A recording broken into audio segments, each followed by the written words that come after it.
This is the Morning Hookup. FOR.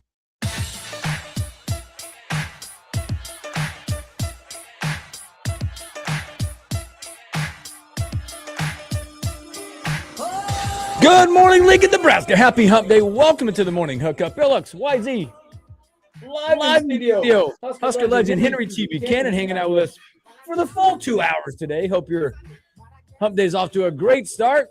One Elijah Herbal walking in the door. He's got a fresh cup of something. What's up, YZ?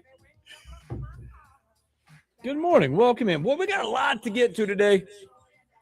As I thought maybe we wouldn't have a lot to talk about. Well, we do. Is there an echo? Is that your volume? I mean, I like to hear myself a couple of times a day, but nobody else does. Is that good? Test. Yeah, we go. Good now. Boy, like I said, we got a lot of stuff to get to today. The sports world continues to give to us. Draft night, we'll look at the NBA draft, kind of break down what we saw, what we thought in night number one. Brendan Sorsby back in the news. We'll talk about that as well. What is next? More lawsuits, I would assume. We'll go around the diamond in Major League Baseball coming up. And a big story out of college athletics yesterday that we'll kick it off with here momentarily. And there's an injury in the basketball world for Nebraska. Did you want to talk to YZ about the game the other night, Elijah? Did you want to bring this up? The Red Sox walk-off by the Rockies? I wrote it down. Bases loaded, bottom of the ninth? I don't know if he wants to hear it. I'm not surprised anymore. Did you see it? This team continues to rip my heart out of my chest. Well, this is like, I don't know. This is like, well, just take it, rip it, throw it down, and it's over. Yeah, stomp on it while you're at it. What's funny is I saw a replay of it last night. Again? Kind of. Mm-hmm. We had a game last night, 11U baseball, 8:30 at night, tied 9-9 because we let them back in. It was like 9-3. We let them back. Whatever. I'm not even going to go there. Leadoff kid comes up, rips it down the line at Sandhills, like dead over the top of third base. It goes to the corner. It's one of our quickest kids inside the park. Walk off. I'm like, oh my gosh, I just saw this video. And it was the walk-off triple. Now you know what it feels like to be a Rockies fan, specifically when they play the Red Sox. It's okay, White. I didn't mean to bring it up. God, look at Look, this. look how we ruined his Look at morning. it. We ruined it. We ruined his morning. Yeah, being a fan of this team this year has been a struggle. I've been blessed to have championships and stuff in the past, so I can't complain too much, but this year they are bad. It's really rough. So that's what being a Rockies fan is. Is it rough to the point you of go in like, with low expectations? Is it rough to the point? Well, I'm a Reds fan, so. Hey, they're all right. They're okay. Yeah, but we haven't won one since, 90, 92, something like that. Listen, a lot of people can say this year. You're a Reds fan? At least I'm not the Red Sox or the Mets. Mm-hmm. Or maybe an Angels fan forever. Or a Rockies fan Or forever. a Rockies fan forever. Like, their fan base, like, I don't know what forever. Forever in purgatory. Or wherever else you think your fan base is at right now. But like I said, a lot to get to. We got a full slate today. Let's go here, man. Let's go here because I think it's the biggest story out there. And again, we'll get to the draft. We'll get to Sorsby. We'll get to Major League Baseball. But the big NCAA vote yesterday that came down that approved the age-based 5 for 5 reshaping college athletics. I'm so glad we have T in here for this conversation. 5 for 5. It's a beautiful thing. Now, for everyone that's asking, we'll get into it real quick. But when you're looking at, and we'll talk about it from the Nebraska perspective too, because I think that's a big one. This is going to change Nebraska, every other college athletic team out there. It's going to change the way the recruiting goes. Everything has changed. Okay. Now, there's also a breaking point. If you've already finished, you're out. DeMarcus Lawrence is not coming back to Nebraska, unfortunately. Okay. So there's going to be an appeal, I believe. There's an appeal. I know that there's a lawsuit based on somebody's got a lawsuit based on there's 50 college athletes that are in a lawsuit. I don't know who's in the lawsuit yet to say I want my year back. That's a tough get right now, I think, for those individuals because of rosters being set, right? Mm-hmm. So that's a separate deal. We don't came a long way from the Prop 43? Oh, Prop 48. What was it? 48? Glenn Robinson was one of the first like big time Prop 48 guys, wasn't he? Yeah. Think about that. Where Mhm. we're at now. Yep, 5 for Where 5. they lost a year. So, under the new rules, players will be granted 5 years of eligibility to be completed within 5 years of high school graduation or an athlete's 19th birthday, whichever comes first. Okay, graduation, 19th birthday, clock ticks. That starts ticking. The new rule, by the way, here it is. A couple of key points in this. So, you get 5 for 5 based on graduation or your 19th birthday. The new rule eliminates red shirts across college athletics. They're gone. No more red shirting. You got 5 years. Okay, I think that's a big one.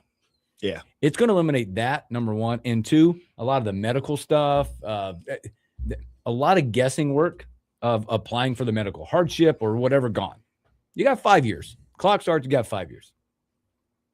Yeah, but what if you get hurt on that 5th year? That's what I'm saying. There's still some stuff out there. I think Why you there's gotta going to bring it up. I think there's going to be some lawsuits about 5 years from now. Set your calendar for 2031. I think we're going to start seeing some lawsuits, and this might get challenged, and we'll see what happens at that point. But for now, it's a step in the right direction. Yes. We talked about this yesterday afternoon. I still think once some lawsuits start flowing in, folks can realize the only path forward is probably going to be unionization of the athletes, which no one wants to talk about. No one wants. But if you want control over college sports, I mean, there's a reason why that I know there's occasional lockout with NBA and MLB and NFL and whatnot, but there's a reason that the players aren't suing the league every single year. It's because they have come to terms with the owners of every single team. And I think eventually you're going to have to allow the student athletes. You open this can of worms by allowing NIL and allowing the athletes to be paid. I think at some point you're going to have to be able to come to the bargaining table with athletes and universities and conferences so that everyone is in agreement about what the rules are. Because you can't continue on with the situation of, well, if you don't like the rules, challenge it in court and you'll win. Because that's what it's been for about a year and a half, 2 years now. Is this the beginning of the end of NCAA? I mean, I think this is. Are we leaning towards there? I mean, I don't know, where are we going with this? Because they have no control. I think this rule strengthens college athletics based on the fact that, again, you do got 5. You know what your clock is, number one. 2, this will give a lot of kids the decision to stay in a college based on NIL, things like that. I think it strengthens the product overall. You've seen a couple, as we get to the NBA draft, there's a few athletes that decided to go that are going to pay the price now being a second round pick in the draft from the college side. Now, could have made that to say, hey, I got another year plus, so I can go back, make some money, and then go. There's a lot of different decisions made based on a 5 for 5 that I think can strengthen us. Speaking of the money, I mean, 5 years of NIL. Woo! Sign me up. If you even getting paid $1 million, that's $5 million that's off the top. And pretty soon you're going to have a minimum, just like they have rookie contracts. Well, heck, just go, I don't know, 9th on the bench, whatever. I'm making 50. Yeah. 250. I'm all right. Think about that. Burke, making $2 million? Too much. Yeah. Well, it's more of a guesstimation, but yeah, that's the thought. Yeah, there's just thought. He got a raise from Vandy. I just think decisions. Yeah. I think 5 for an athlete decision-making process. This helps it. But it also helps these guys that we are seeing now, the recent trend in college sports of these guys that are going to court seeking their 6th and 7th year of eligibility. And why is that? T just laid it out. NIL. They know their best money-making opportunity of their life is while they're in college. How does this impact transfer portal? I think it impacts do you still get the 5 years? It's the recruiting. But this is all based on graduation and your 19th birthday, whichever one comes first. It doesn't matter. It's laid out. So whenever that clock, like when the clock starts, the day you get your diploma or the day you turn 19. Well, if you want to look down the road, how I think this impacts the transfer portal is if they're able to get back to the one-time free transfer rule, and then you have to sit out if you transfer after that. Yep. That's what I think this would impact whenever you're looking at, okay, I have a set hard clock of 5 years. Mhm. I have played 2 years at a school. I've transferred up. Now I'm playing at the Power 5 level, just had a great year. I have 2 years on my clock right now. And I want to transfer again because Ohio State just offered me big bucks. It's going to keep guys from saying, all right, third school in 4 years because I just got another big time offer. Well, now you're going to have to sit out. That's when I think it really starts ramping up. Berkeley's at his third school. But nobody wants to sit with, I mean, based on what you're saying is if you do decide to do that, your clock's still running. Yes. You can go sit for the year, but it's still a year. Is that in the contract? It doesn't matter. Like it's age based, like either graduate. So whatever, like you turn 19, you got 5 years.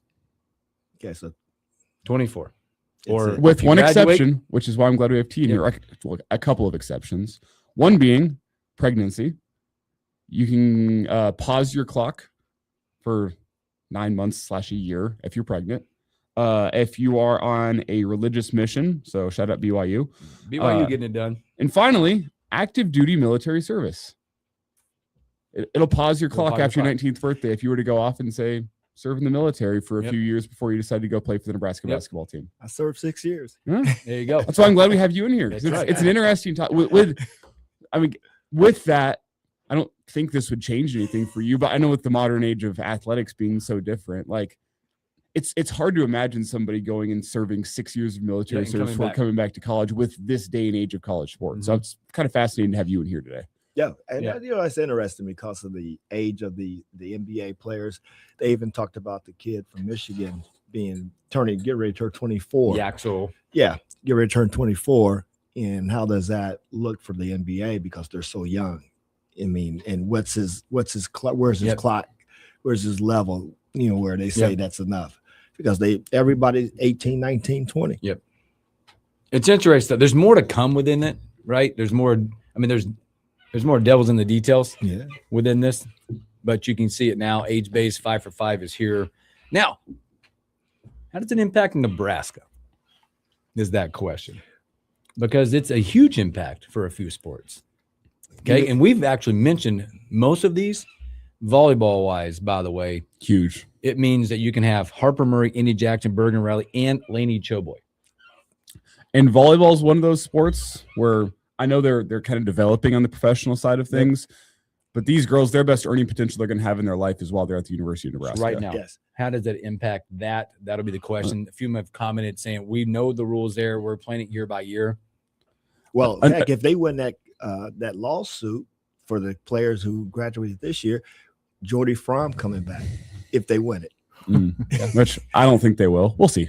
Another one that's super interesting on the football side of things is a guy whose earning potential I think is going to be the best while he's at Nebraska because you look at what the pro prospects are and he could surprise, but it does not seem like the prototypical NFL quarterback. Anthony Calandria. That's a big one that goes. He's an interesting one because now there'd be overlap with Trey Taylor. It's deep.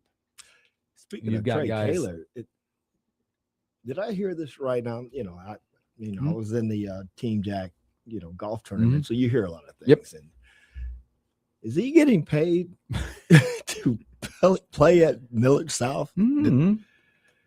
$1 million? Mm-hmm. Mm-hmm. I mean, I probably shouldn't have said this, but I was ear hustling yesterday. I heard a lot of conversation. So a lot of people with commitments out there for a long time. And they picked up a receiver from that's committed to LSU. I mean, are we recruiting nationwide now in high school? It's been a really good run. Nebraska's June right now for the 27 class is at a 75% closing rate right now. And I will say, Missouri kind of opened this can of worms. Yep. They passed some state legislation to be able to begin paying students NIL-wise whenever they're still in high school. One of the reasons why Winery went off to Missouri first was that at the time, Missouri had the ability to pay you while you were still in high school for your future athletic accomplishments from an NIL point of view, which is insane. Someone said yes, but I don't know if it's to my question. That is it. Simply put, it's not unique to Nebraska. Thanks, Jeff. But folks all across the country are getting paid their senior years of high school once they've committed. Once they've committed, the NIL payments can start rolling. They can start rolling. And it's, I mean, how important is athletics to America? It pays the bills. On the basketball side, since we got a T here, the legend hanging out. This is what it would look like for Nebraska ball. I'll put them both together there. Do you like that? Taj DeGorval, by the way, now have 3 remaining years. Bowden Kapke would have 2 left. Leo Curtis would now have 4 left to play. This one won't apply, but we'll talk about it. Price Sanford would have 2 left. Colin Rice and Jacob Lanier both have the full 5 years to play.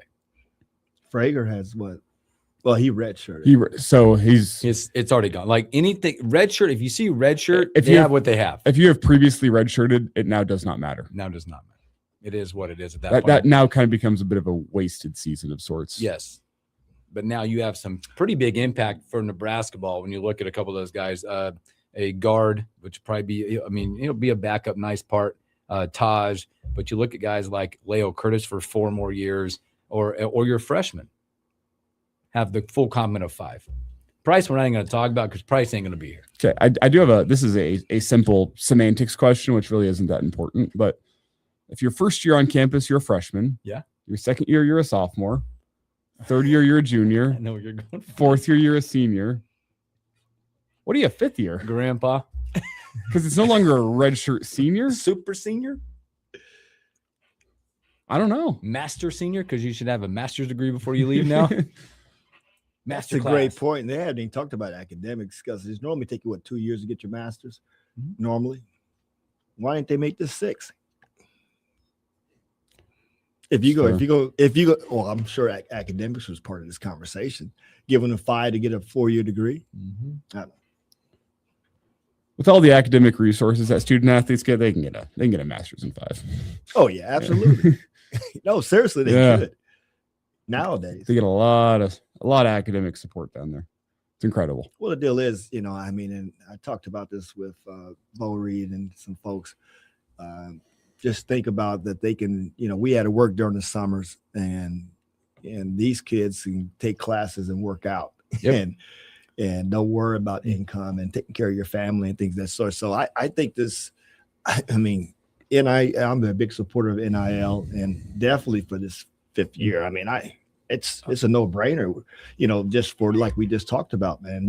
Some of this become generational wealth and being able to take care of your family, especially the folks that are the players who's not going to play at the next level. And you talked about volleyball and softball and things of that sort, where you're going to probably get the most money right now. So why not play 5 years of collegiate sports to get paid and to take care of yourself and your family? A big one also, not to mention women's basketball. Not that she'll still be here, but Britt Prince now has 3 more. There's others on there, but that's the big one for women's basketball. How long does Britt play all 3 of those based on how good she is, and what year does she go into the WNBA draft? But she has 3 remaining. Baseball and softball, you mentioned, 1 year too late.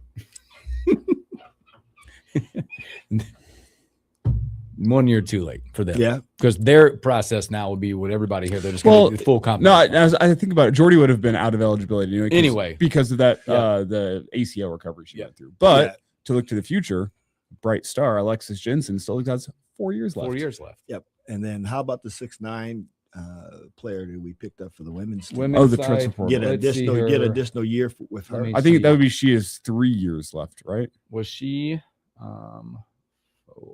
here, sorry.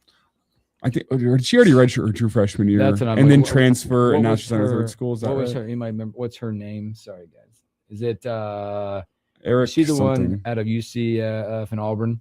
Yes. Yeah, she's a red shirt sophomore. Yeah, so she redshirted her first year, went off to Auburn. Yep. Yeah. So she would be status quo on that side. So, but hey, landmark decision for college athletics. I'll be a lot more. I think the biggest thing of this, when you got 5 for 5, you got the age, you got the graduation year, but it's going to change not just that, but the way all these coaches are going to recruit now, the evolution of how they look at their rosters, right? I start thinking about how you manage the rosters. It's based on everybody's got another year now, essentially, if you haven't redshirted. I start thinking back to the volleyball now. What does that look like? If, for instance, if Bergen Riley decides to use it, what does that mean for a Campbell Flynn who would overlap for 3 years? So there's a lot of roster management the coaches are going to have to go through and what they're looking at, knowing that now guess for basketball, knowing now you got your 2 freshmen for 5 full years. How about for the fans? And the money. Mm-hmm. Last one I'll say is what happens to your Bubba Starlings out there? Oh, Who- yikes. My goodness, now you're popping the can, baby. On the recruiting trail, you're sitting there going, this guy might end up playing baseball. Do we even want to mess with this? Yes. Oh, yeah, there's a lot of that. Yep. Because, I mean, previously, if Bubba Starling went off and played minor league baseball, you could turn around and say, well, didn't work out for your minor league baseball. We'd love to have you back at Nebraska. Happened with Harrison at Arkansas. We were talking yesterday in the afternoon about Chris Winkie, quarterback for Florida State. He went and played minor league baseball for a couple of years. Didn't work out for him, and he comes back as a great quarterback for Florida State. All those guys now, under this new rule, would be ineligible to come back to college sports once that 5-year clock is up. So if you go play minor league baseball for 3 years, you'd have 2 years to play college football instead of your full eligibility clock. Yep, that's a great point. Boy, a lot in that. So, but I think it's a step in the right direction for Oh, yeah, college absolutely. athletics. But again, thanks for hanging out with us. Good morning, FloTX Shane. Good morning, Snit. Thanks for hanging out with us. Let's take a break, our first, and we're going to come back. Big night last night in the NBA. Round 1 is come and gone. We'll talk about that and a whole lot of surprises and a whole lot more when we return.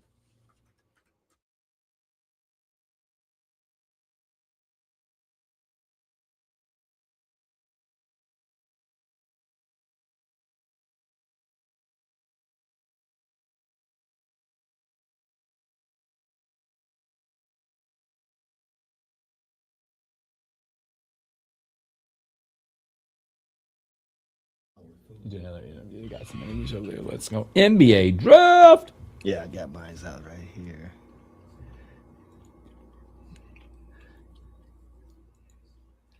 Winners and losers.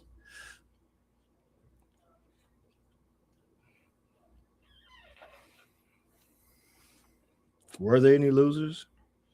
I think there's some. There's some picks in there you could look at and go, huh.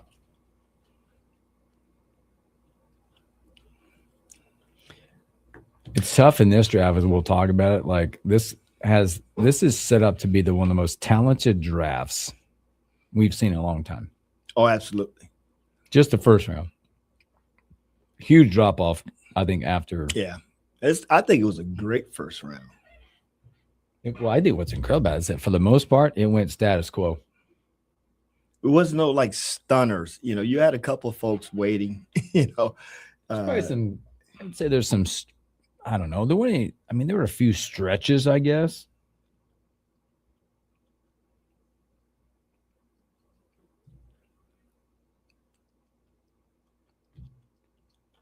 I think maybe Dallas stretched it just a little bit. But just to look at his face yesterday was hilarious.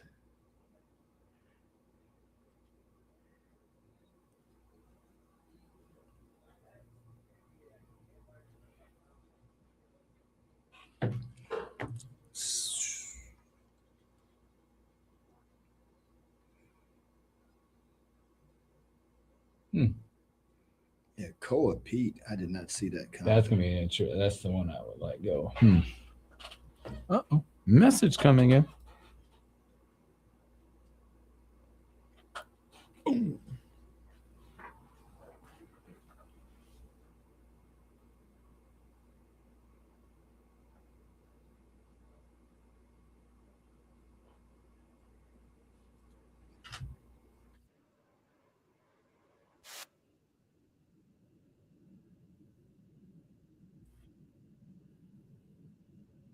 I got my sleeper.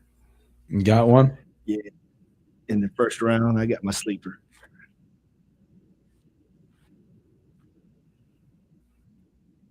They're doing some work. Let's go. Robin reached out to me.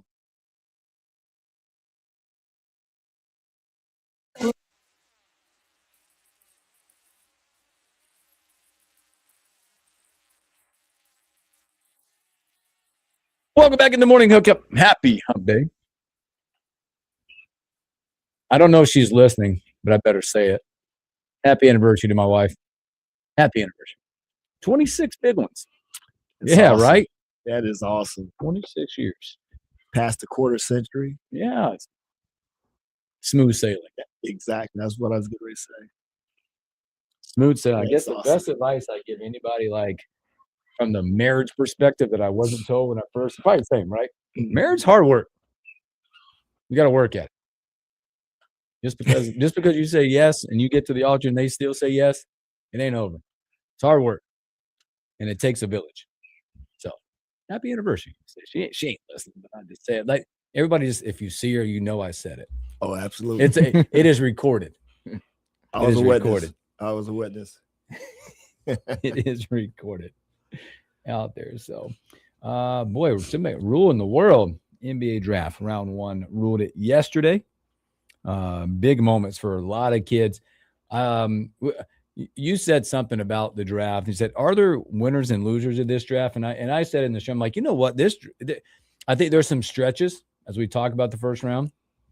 There's a few surprises, but I don't know if in the first round. I mean, again, we know that not all the 30 picks are going to be successful NBA guys. Yeah. It just doesn't happen like that. Mm-hmm. But this has a chance, if you look at it on paper, one of the most talented drafts, first rounders that we've seen in a long time. I think all 30. Right? Like it's a very deep draft. Like I would say, once you got past, again, if you're in the NBA, like you're one of 450, right? To have the chance to get drafted, like in this league, Mm-hmm. I always tell my kids that. If you're playing in the league, you're good. You're in rare air. If you're playing Major League Baseball, rare air. If you're playing hockey, whatever professional sports, you're in rare air when you look at the percentages. So when we go through the draft a little bit, I'm not dogging you. There's some stretches. There's a surprise. But this, if you look at the top, all of it, boy, look at the top 10, top 15. Look at the talent in the top 15 in this draft, especially when you kick out. And again, there's so many people are going to go this, that, blah, blah, blah. Tell me this, tell me more about. But I don't know if you can go wrong. The Bonsa at 1, my goodness. Oh, yeah. What a fit. Yeah. He gets to go down there and play with Anthony Davis and Trae Young, who just signed that massive contract there. Darren Peterson. My goodness. Scoring machine. And as much as pains me to say it, the 3 pick was a really, really good pick. Right? Maybe, and again, I'm not saying that because I mean it's fine. He's a dookie, but really good pick at 3 for them. A great fit. Probably one of the highest floors in the draft with a Boozer. Probably biased when I say this, but at 4, maybe the most athletic kid, the best defensive kid in the entire draft. Caleb Wilson at 4 to there. Wagler, Mikael Brown, Acuff. How good is he? Pure scorer. Oh, yeah. But I tell you, my sleeper in here. Where is he? How far is he down? He's down a ways. I know. He's down a ways. And if it wasn't for injuries, I would love to see what would have happened in this tournament. But Joshua Jefferson for Iowa State, I watched him play a few games this year. And from a skills perspective, knowing the game offensively, big body, can score, assist. He's unselfish. Hey, I thought that was a huge pick in the late round, and I had forgot he was even in the draft. Yeah, I think just based on the injury and how late it was, there was a lot of questions. He goes to Minnesota. Well, he got traded to Brooklyn, it looks like. He's the kind of guy you can like just insert into the lineup and it automatically boosts your team. He's not going to be a scorer, but he's a versatile guy that can do everything on the floor. Yeah. Good passer. Yeah. Big body frame for the NBA. Yeah. Defensive. Yeah. Iowa State played great defense this year, and he led it. When I start looking through this draft a little bit, man, I tell you what, talking about a guy that I don't know. Yeah. Hey, shout out Michigan. Good night for Michigan, right? Picks 9, 11, and 12. Well, six Big Ten players. 6 Big Ten players. Michigan, 3 of the 4 picks between 9, 11, and 12. No surprise that newly signed coach Dusty May chooses a Michigan Wolverine at 9. But were you kind of surprised I- that Merez was the first one taken? That's the surprise. Yeah, I talked about that earlier before you. He was Yeah. one in the top 10 that everybody went, man, I'm not going to say bad pick, surprise. Yeah. Because everybody's giving that because they grade them all. They're giving that a C to a C plus pick at 9. I think the Mavs probably need a player like that, but also you got a Damar available. You got the Axel Lindenborg available. That's who I thought he would go with. The Axel fits that mold too of a type of player that the Mavs would need on their roster. But like you said, it's not a bad pick, just a little raise your eyebrow a little bit. Yeah, he's one that when I look at Johnson, it's more of like for him, I think he can be good defensive, big body guy, but I question the offensive side more than anything. Well, it's more From the him, scoring. It's got to be the scoring. The scoring. I mean, he didn't really show glimpses of shooting the perimeter shot because everybody I think in the NBA I needs read to be able to shoot. barely double-digit threes. Barely. Maybe 12. I never saw 13, him shoot one. 12 or 13, 10 to 15. Athletically now, running the floor, alley oops and things of that sort. But you got a lot of NBA players doing that. So maybe sometimes folks takes the back seat and allow others to showcase their talents, and his role was to rebound and play defense. I'm going to tell you, I think one of the better picks of that threesome, that group, was Mara. Oh yeah, talk about, hey, from one year to the other. We need a defender for one guy. Yeah. Victor Wembanyama. We're going to put him on our team. That's our answer. And he moves just as well. That's our answer. He moves just as well. And from UCLA to Michigan, what a difference. Well, maybe because he just played more with Michigan. I don't know, but I like it. And I like the pick. Another really good pick, and I think a guy that when you look at it, and I know we're going to get to the bottom of this side, but I'm going to the bottom now. You talked about, we'll talk about Koa Pete here in a minute. Yes. Alex Kerban from UConn, a guy that could have left years before, been a first rounder, went back, won a championship or so, still becomes a first round pick going to Cleveland. Shows that you can still maintain, go back, develop your game, and still get picked in the first round. Great story. Koa Pete, by the way. That surprised me. I thought 30th pick. That's a dude that's going to play in the NBA for multiple double-digit years. Oh, yeah. That's a 10-year guy in the league. And then he dropped 30 on Duke early in the year, something like that. Just his first or second game. He just put on the show, and of course, I got an opportunity to see a lot of his games. And that Murray, the freshman that was drafted early, Brandon Burge, yeah, yes, he's a dynamic one. Yeah, Burge, yeah. So seeing those guys play a lot, I was surprised that he went so late. And I think it's going to be a steal. I'll tell you another one is that I think when I when you talk about Pete, he's going to be a guy that's going to be in the league for a long time. Now, with him, big body, 6'7", 250, something like that. Yeah. Big body guy. Again, I think one that maybe had him fall a little bit were picks before him, but also his refining or fine-tuning his offensive skills. Yeah. Not a pure shooter. Yeah. He's a banger, right? Yeah. So defining and refining what the offensive strategy for him looks like in that offense. Well, and what we saw in the NBA Finals.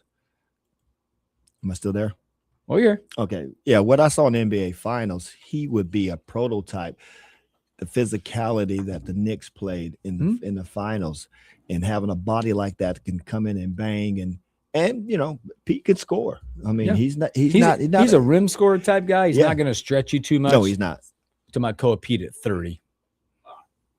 He's not a pure scorer, but he's a banger. Good value, I think, down there. Huge. Oh, yeah. Very limited, probably like bench player, big man in the NBA. Yep. Good athleticism. He'll fit in well, I think. Yeah. I thought maybe the more interesting pick among the big men, and I'm not sure if you guys have gotten this, was Mara. I think Mara from Michigan going to OKC. I think it's perfect. It's very much a reactionary, like, holy cow, we need some more big men because look at what Wemby just did to us. And he's got the size, but I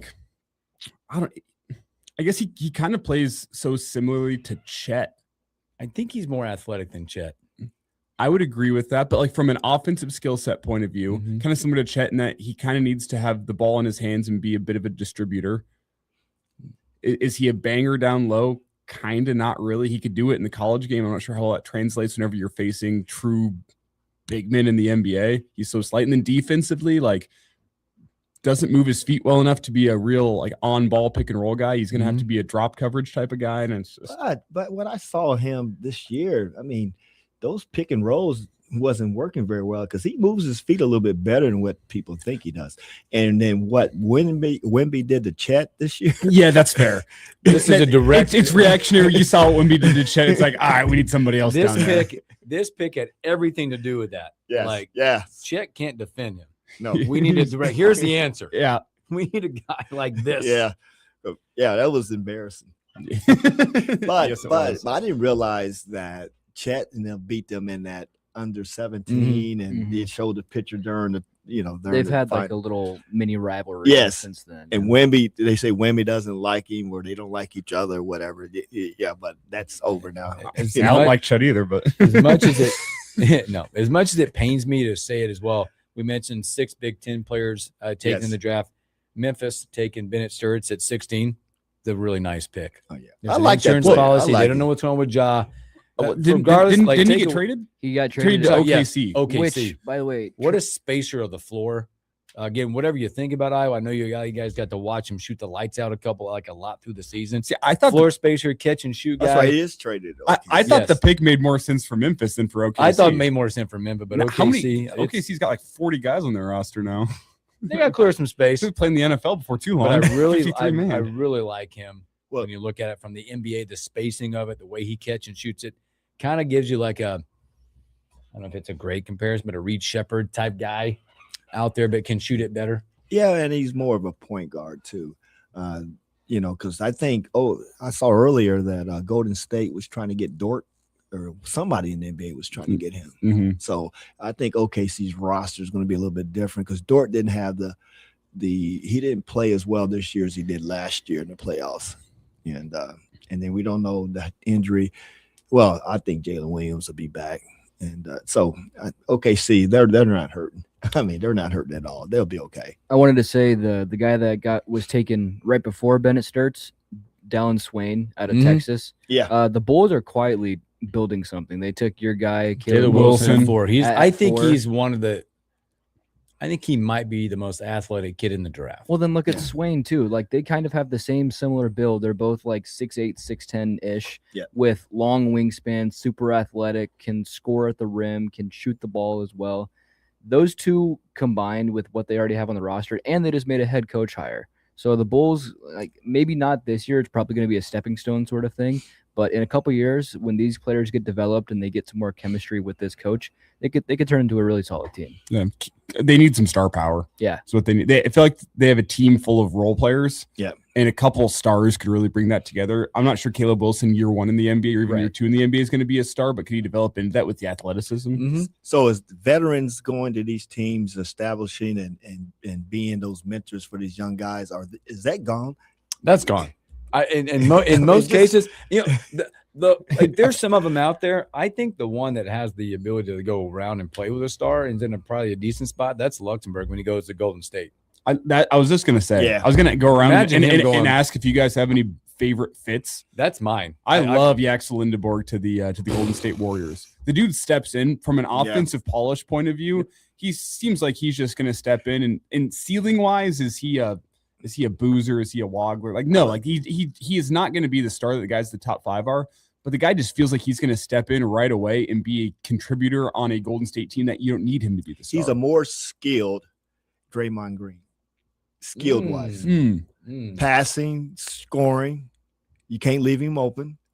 I mean, I just think he's going to be a perfect fit for Steph last few years. You get a player like that that can relieve Steph scoring, distributing the ball where Steph ain't got to handle the ball as much as he does. I know Draymond, I think he's overrated, but that's his. But Draymond's Draymond. I probably shouldn't say that, but because he does bring other things to the table as far as rebounding defensively. But I'm just talking more offense. No, I agree. But I like him being there just based on the fact that like what he's going to be able to be around And from the coaching side of that, with Steve Kerr being there, with Steph and the cast. That was one of my favorite picks for Trent. I think the Golden State Warriors were lucky he was still there at 11. But that's because Dusty May let you all know at pick number 9 who his favorite player on that Michigan team was. Yep.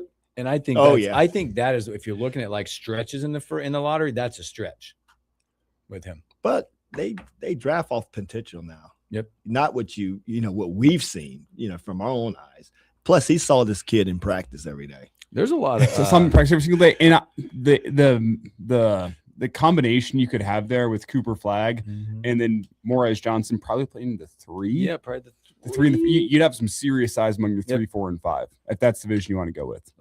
Now looking ahead real quick before we take another break, is they got second round today. There's some talent left in the second round when you look at it. Now, second rounders we know are the tough ones to make it stick for a while, but you look at some of the names you can throw out there. Isaiah Evans out of Duke.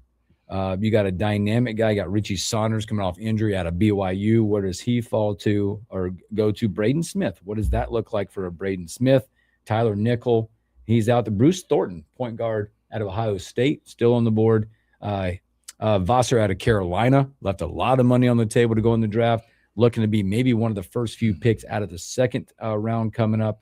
There's some talent left out there, and what the team's needs are will tell you a lot about where they're going. How about the Northwestern score?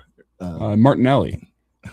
I think he's going to slot in well. Yeah, it's just a nice 5 to 10 minutes a game bench guy in the NBA. Oh, yeah. Super solid. I mean, high athletic ceiling. No, not really. No. You could say the same about Braden Smith, but both guys that I think will slot in really well and play great on a second unit in the NBA. Yeah, keep the minutes limited. Not projected in the second round. I bet you he'll go in the second round. I'm just on projection, not projected. They do have right now, again, this is all projection where you look at. They do have Braden Smith going in the 39 pick, headed to Houston at this point. Tyler Nickel, 43. They got Vassar going number 1 in the second round to the Knicks, which would be a good landing spot for a big guy like that. Bruce Thornton slated in the 44. A lot of guard potential as you look forward to the second round. Which is why I think Martinelli probably goes, because there's so many guards available. And again, the predictions. It's just mock stuff going out there. But round 2 today, more stories to be told. So speaking of a story that is it ended? Are we finally done with it for the year? I don't know. More lawsuits. Brendan Sorsby when we return.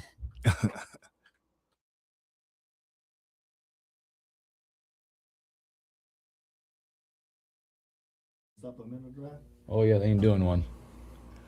So what's he going to do? His only possibility is next year's draft. That's it. But will he be able to play this year? No. NAIA. Yeah. I mean, you can go You way. can go non-NCAA affiliated. Yeah. So you can't go Division I, Division II, or Division III. Really? He's in a bad spot. Are there fall arena leagues? What's the indoor up in Omaha? The Omaha Beef. Let's go. They're a spring team, aren't they? I don't know. He's got no home. There used to be one over in. Yeah, Des Moines, too. they're a spring team. He's got no home. The Omaha Beef play March through May, so that's not going to help Brendan Sorsby. He's got no home. Ooh, man, how about that Richie Saunders? I know he's slated in there. Yeah, see, I'm looking.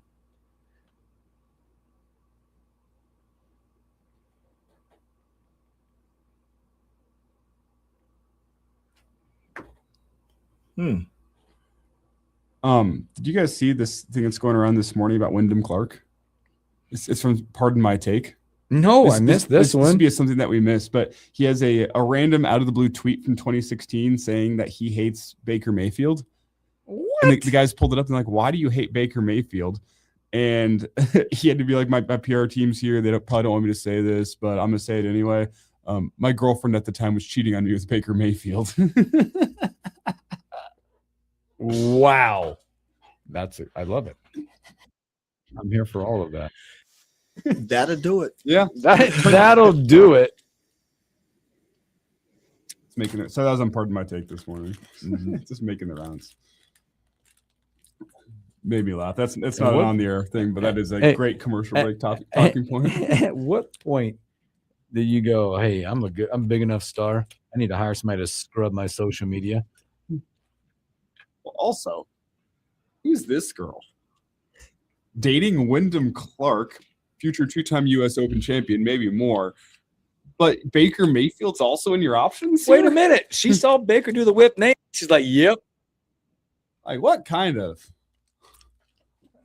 options do you got? Yes, if you guys are asking, that is Henry T eating a Twinkie or a ding dong or a yo-yo for breakfast. We might have to get Bill Hooks' official take. There are some Nashville hot chicken sandwiches. I know. We might have to get the Bill Hooks official opinion. I don't want to do that. There's some I could do it off. Yeah, in there. Nashville hot chicken sandwiches in the conference I room. could do it offline. Oh, really? I could do there it. was plenty. Don't mind if I do. I could do it offline.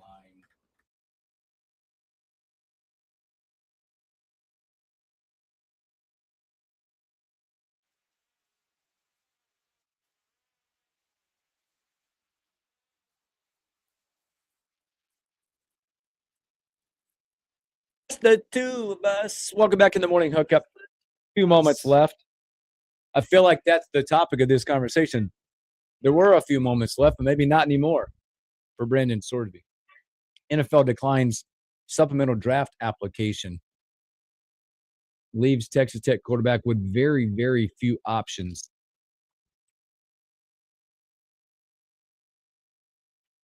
Happy for the NFL. They let you just know at the core of all of this, the integrity and the character of an individual betting has been upheld. Now, lawsuits are going to be coming out for this, but for all the purposes, it looks like the year of him and the supplemental draft are gone and gone. We will not see him in the NFL this year. Most likely not see him playing any kind of football unless it's like it's non-NCAA affiliate. Yes. Will Morningside College take him? Would that help him? How about Dome? I'm sure they'd take him. The comment said, by the way, from the NFL, so the issues presented by your petition are too significant and too closely tied to the league's core integrity interest to permit meaningful review within the timeline presented. End quote. Larry Ferzanati of the NFL Management Council wrote in that letter. Well, if Pete Rose is not allowed in the Hall of Fame. It said this is even better. It said the league noted that Sorsby did not provide the complete record of the NCAA investigation into the gambling habits. He apparently, whenever he petitioned the NFL to be in the supplemental draft, he did not mention why he had been dropped by the NCAA, just that he had been dropped by the NCAA. Yep. It's another case of a guy just refusing to take accountability and accept the punishment for his actions.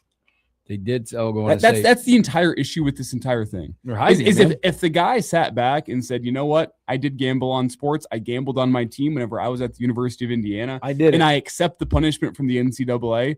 The reaction to this would be so different. And he'd be in the supplemental draft right now. But it's the fact that he goes and tries to fight it in court. It's not, I did wrong and I accept that I deserve a punishment. He said, I did wrong, but I still deserve to play. And then he goes off to the NFL. Hey, why do you want to play for the NFL? Well, the NCAA won't have me anymore. They just don't want me. I'm out. Why? Sorsby attorney did go on. The decision to sue or put out there is a violation of the CBA and the law. We will pursue this immediately with the National Football Players Association. But at this point, only thing left for him is to find another professional league if he's able to play in 26, or sit back and train and then be ready for the 27 draft. Good for the NFL, by the way. I don't think Sorsby's going to be playing football for the next 6 months. Nope. Simple as that. Good for the NFL. In terms of if finding a spot that has a level of competition that still allows you to get better and be an NFL prospect, you don't really have options. Well, here's the deal. Whatever he goes in league, it is going to do him no good because they're going to go, man, you were an NIA. Doesn't matter. Competition. Or whatever. Are they competing fall league? Europe, I don't even know. Canada, whatever. Can you play in Canada? I don't know, but they're going to go, that isn't what we're looking for. That stock was here and is there. All right, we're going to take a break. We'll come back. Major League Baseball, whole lot more with Henry T. Buchanan as well. Sit back, relax. We'll be right back.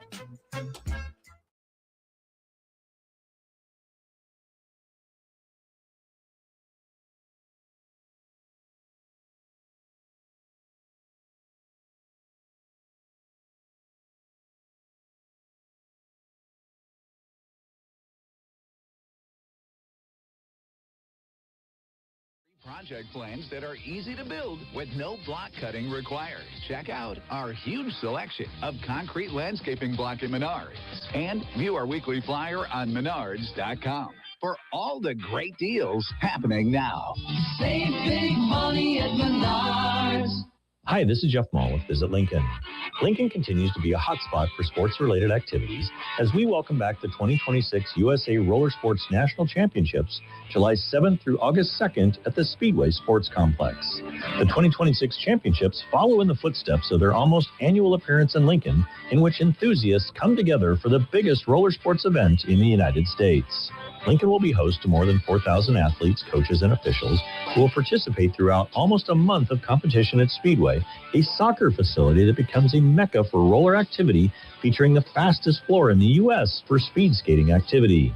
You have a chance to witness tomorrow's Olympians as well as those young and old as they compete for gold right here in Lincoln. The exciting competition includes multiple disciplines throughout. When you attend, please tell them good luck and also offer our unique brand of hospitality by welcoming them to our community. I'm proud of tourism in our community, and it's one more thing I enjoy about life in Lincoln. I'm Jeff Mall.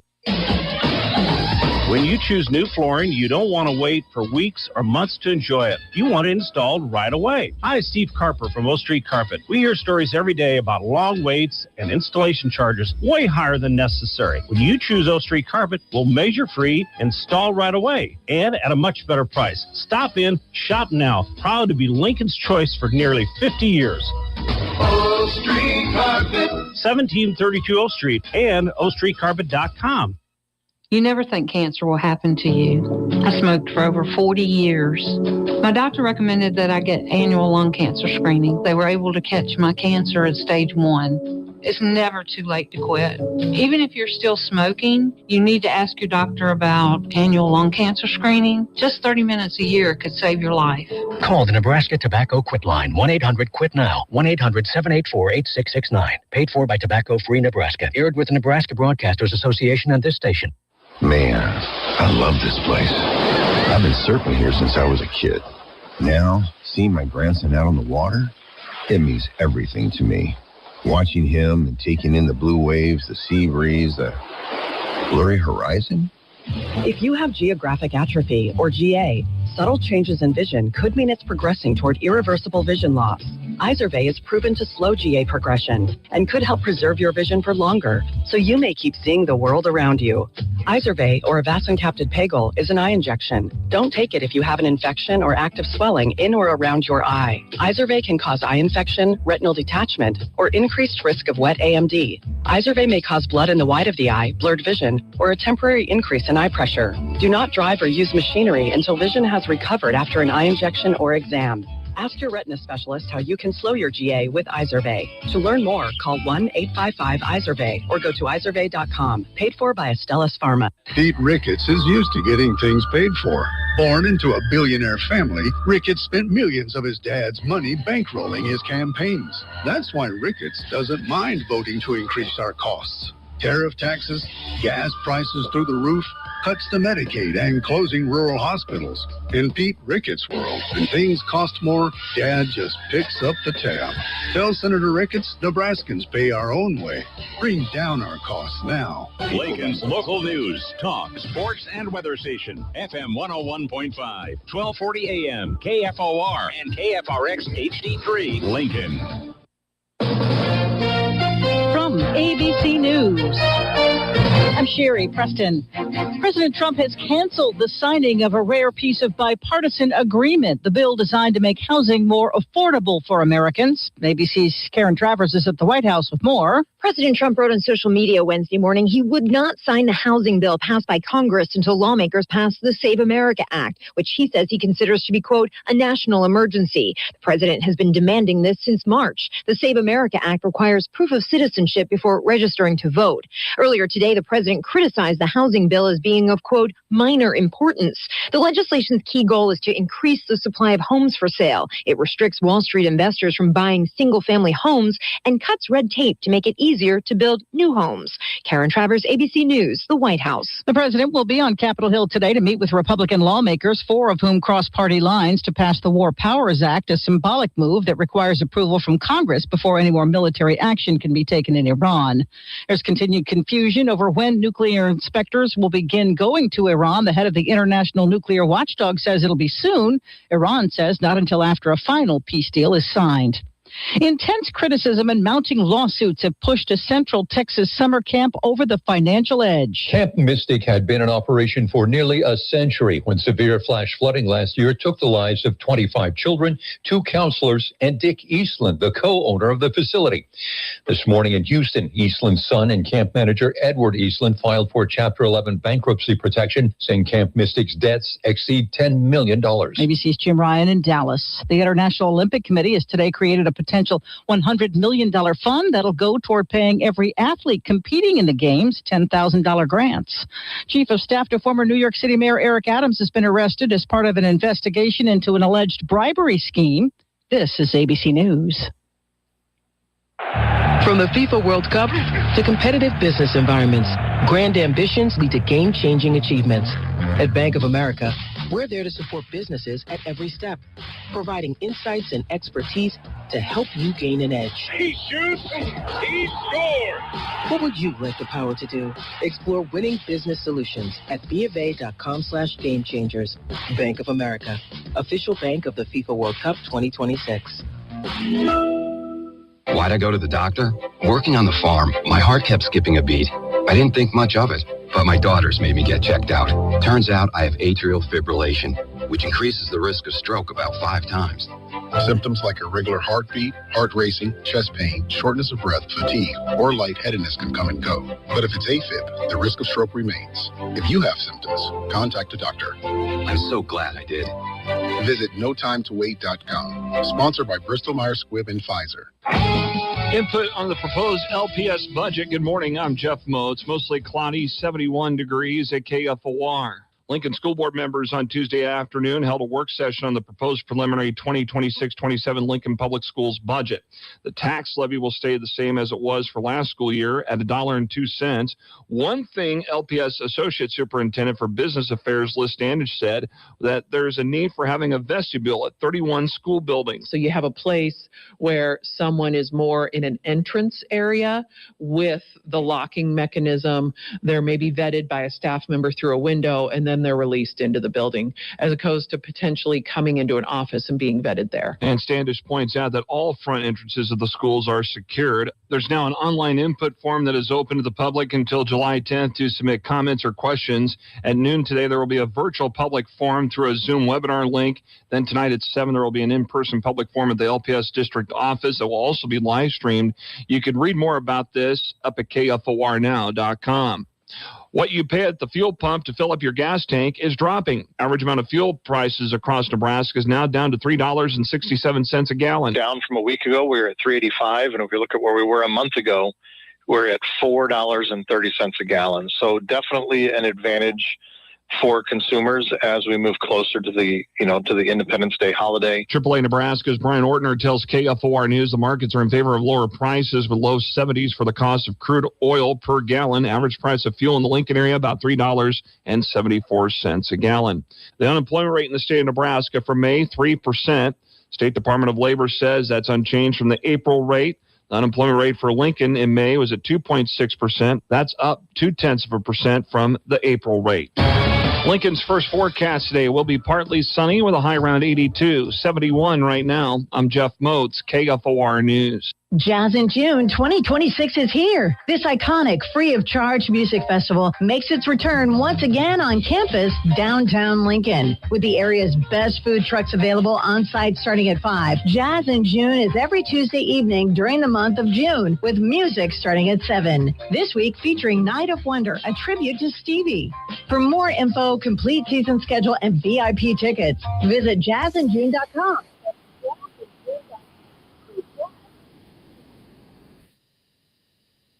You wanna come If you love them enough to turn off your music and pretend like their music is your music, This is Mommy's jam.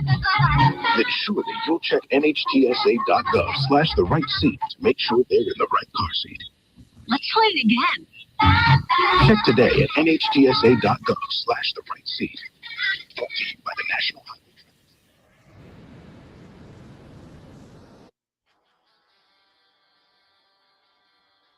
This is the Morning Hookup on KFOR.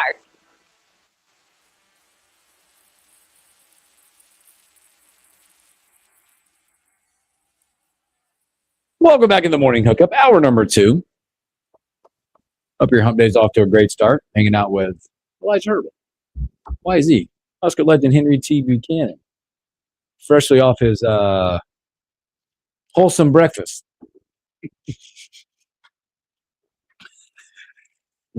Was that a Twinkie? One of them was a Twinkie. That's right here. We got the Twinkie. What was the first one? Pound cake. Hey, man. It says, Hooksy, don't hate on my diet. Yeah, Hooksy, are you questioning the Legends No, diet? look at him. Peak athleticism. I'm telling Athletics you. 10 here says. Oh, man. None of us played high-level Division I sports like somebody in the room. Hey, not changing the subject, but but I'm going to.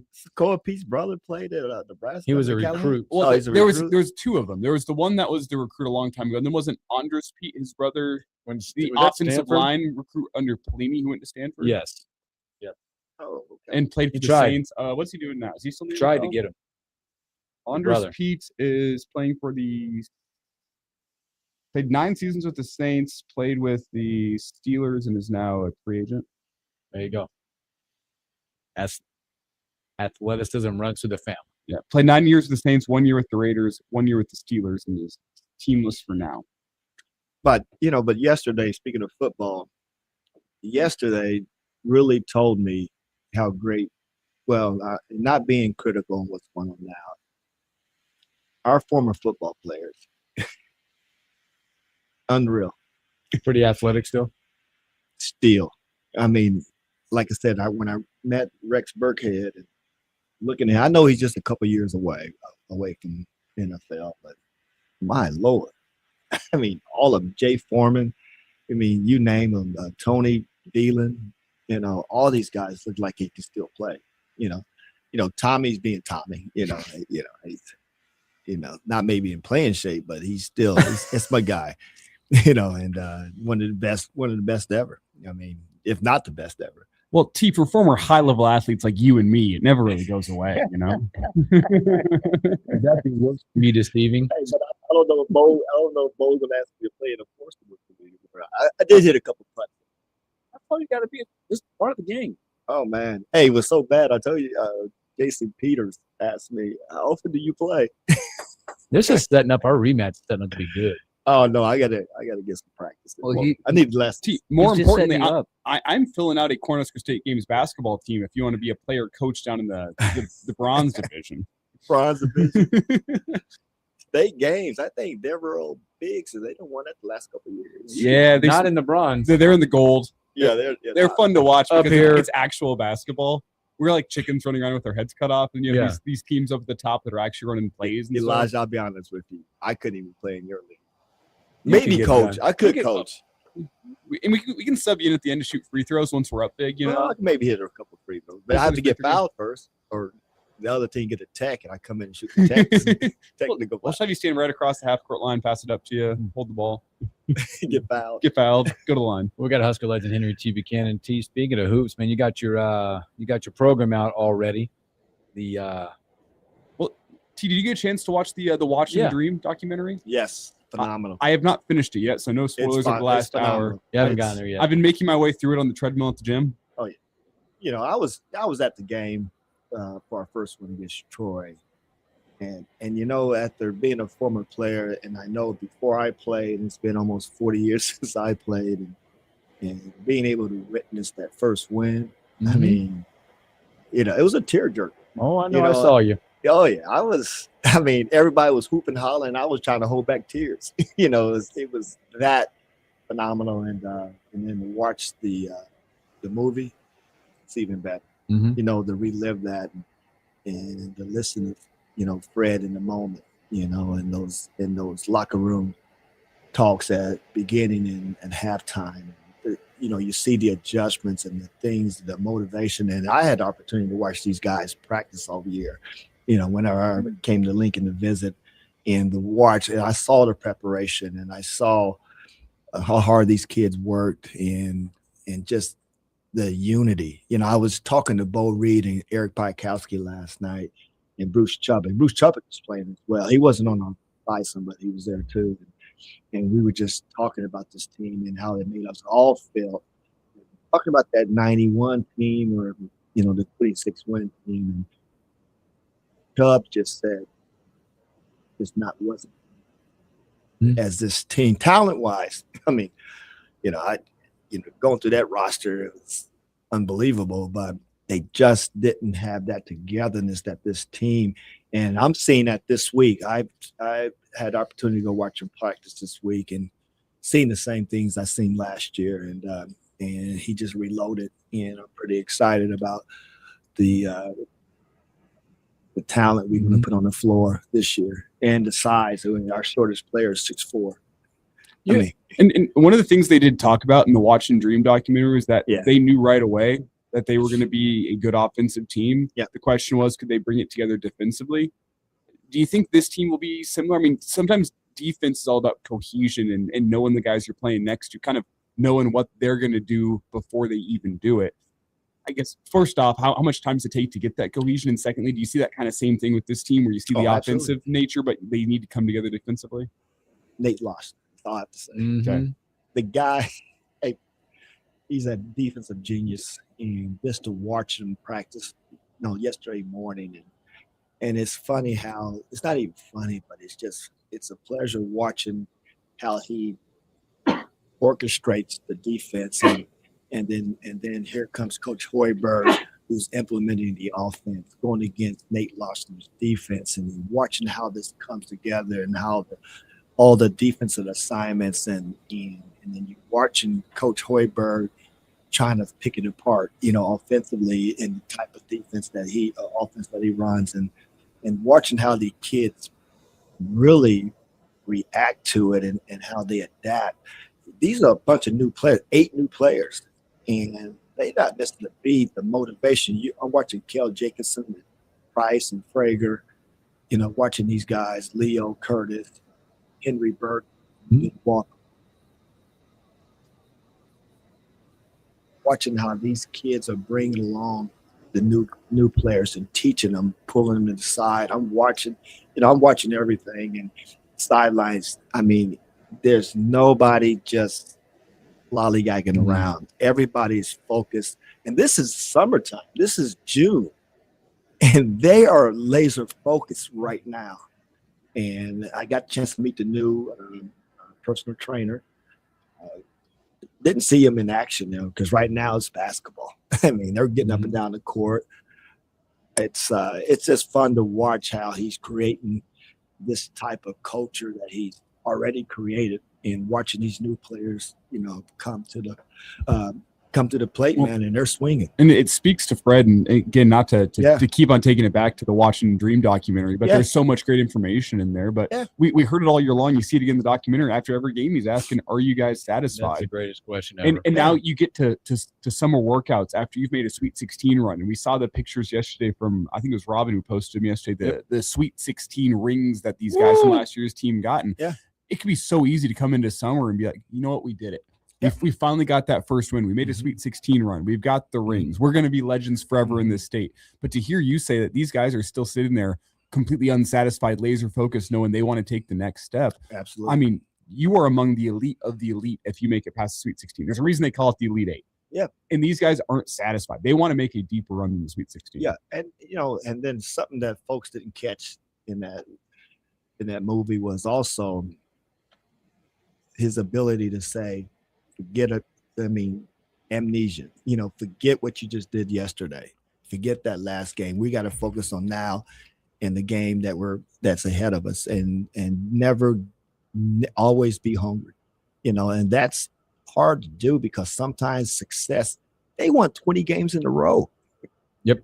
There's not a lot of college teams ever have done that. Well, to win 20 in a season. 20 in a row. 20 in a row. And to lose a couple and then bounce back. And this watching how he kept those guys motivated and watching these. But that's your upper leadership too. That's your seniors. And, you know, and what you didn't catch is what Gary and Bryce and those guys did the year before in preparing them and winning the crown, because that's where it started. You know, and I didn't realize that there was a question if they were even going to take the invitation to crown. I didn't realize that until the movie. And for them to take that and to play the way they did, and the players who was coming back, they had the taste of, I mean, because every team in that crown tournament were probably on the bubble or should have been in the tournament. And just to see what I mean, I'm telling you, and think about this, about 4 or 5 years of conversations we was having on this show, you know, when they was wanting Fred out of here. And I tell you, one of the best college coaches, if not the best college coach in college, in my opinion, from a basketball standpoint, and especially on the offensive side. And you got one of the top defensive guys, and you keep those two together, not to mention Ernie Ziegler and you got Monahan. Yeah, Monahan there. You know, you got some young coaches, Peyton and Emmanuel. And you just got, I mean, he seems like his system that he has created, you know, with the recruiting. And I tell you what, the shooting, you think we could shoot it last year? You got Connor back. I mean, you got Colin Rice. Unfortunately, he's out for 6 weeks. That's summertime. I mean, he'll be back. And I didn't realize. Well, and as a true freshman come in as well, there's still a lot that you can learn 6 weeks while you're sitting watching on the sideline. It's better to be in there, but you can still learn a lot. And he's if he may be 6'9", he was standing next, and I know Price is a legit 6'7". It was like this.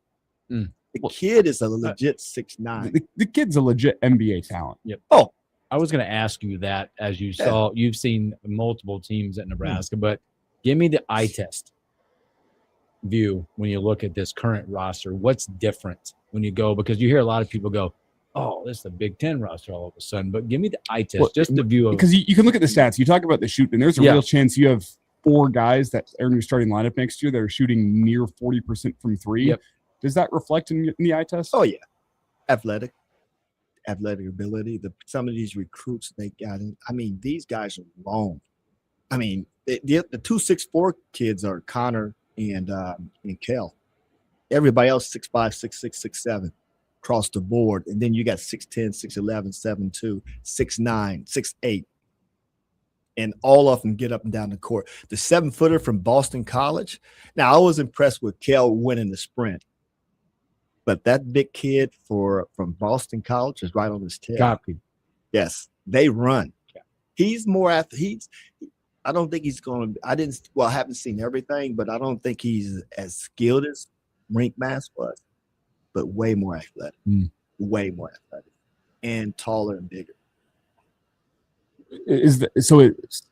If you were to rank the guys, we can leave to the side here. A guy like Price, where we know we're going to get from Price. We know we're going to get from Braden, though Braden, I think, still has some more developing to do and could get even better. Among like the newcomers and the guys that you saw in limited action, was there one guy atop your list that really popped? You only get one. That's not fair. because I really like them all. That's it. I like Trevon. Linhart. Is that I'm really curious about him. Yes. You know, I saw Utah Valley State play. They were in the conference with Grand Canyon. Yep. I didn't realize that was him until I saw him on Monday. I walked in. I'm like, it's the kid I saw playing. I mean, solid, man. I mean, the guy, you can tell he knows the game. And he's one of those guys that's walking around. It's like, that's a baller. And getting up down, he's vocal. And they're going to need that because Price is vocal in his own right. Drayton kind of. But he's not what Sam brought to the team last year is kind of like Yes. that leadership that you wonder how do they replace Speaking of that. Sam, if one thing we're missing this year will be Sam. But I think Braden's a bigger version. But I don't know if he's gonna. You know, I think I know what you're trying to say. I think Yeah. that's one of those things. Yeah. Who is that guy with the it?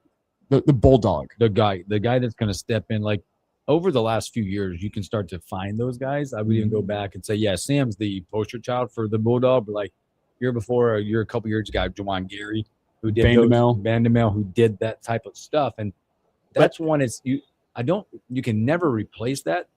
It might be a couple of guys that you're going to need to like step in, take that charge. It's going to be running into the scorer's table to get up, because those are the plays last year that I believe that a Sam made or a Juwan Gary made the previous year that won them games. The early set the tone, diving for a ball, whether it be first half or like, oh, you're in for a dogfight, boys. Fellas, I'm going to be honest with you. All these kids, I mean, they were diving, every last one of them, and they play hard. And defensively, it was tough to get a shot off. Now, from my understanding, they shot the ball better on Friday than they did on Monday, but Monday was more, they were getting up and down the court, and it was a different type of practice. And I still say the leader is going to be Linhart. He's married. He's an old man. But Caden, Betts, Jacob Lanier, Taj, those guys get after it. Every last one of them, they get after it. And they get after it defensively, offensively, and they play. All of them play unselfish. I didn't see anyone trying to, just trying to take over. They just all played it and they listen. And Nate, you have to listen because you better. You have to listen and practice. I wish I could take you guys. Well, I could take you. You just got to come with me. We watch these guys practice. It's a treat, and to watch, and they are. This the way the coaches and the way they just take control.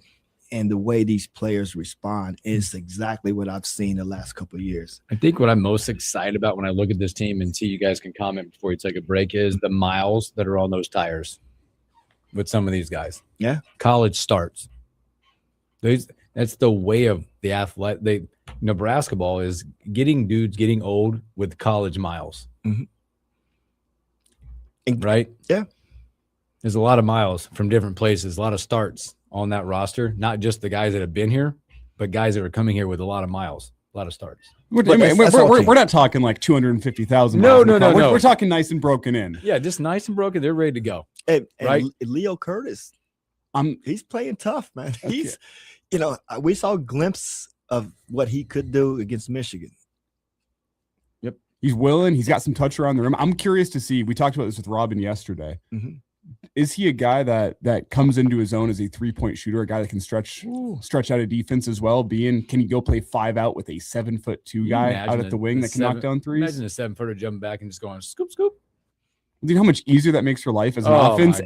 If the center is pulled out to the 3-point line, it's beat a guy off the dribble and it's free lane right to the rim. But the difference now in college basketball, your centers are 6'8", 6'9", who's mobile. Getting up and down. Get up and down the court. So we're playing against a whole different type of college basketball player. But we are unique in every position. Now, this team is probably as deep as any team I've ever seen in Nebraska, deep-wise. We have 2 players in every position, minimum, and 3. I don't know. Something. It's going to be a tough decision, man. But got the redshirt somebody. Good stuff talking Husker hoops with Henry T. Buchanan. Let's take a break. Let's come back. Let's go around the diamond. We're about midway home for Major League Baseball right now. Let's talk about that and a whole lot more when we return.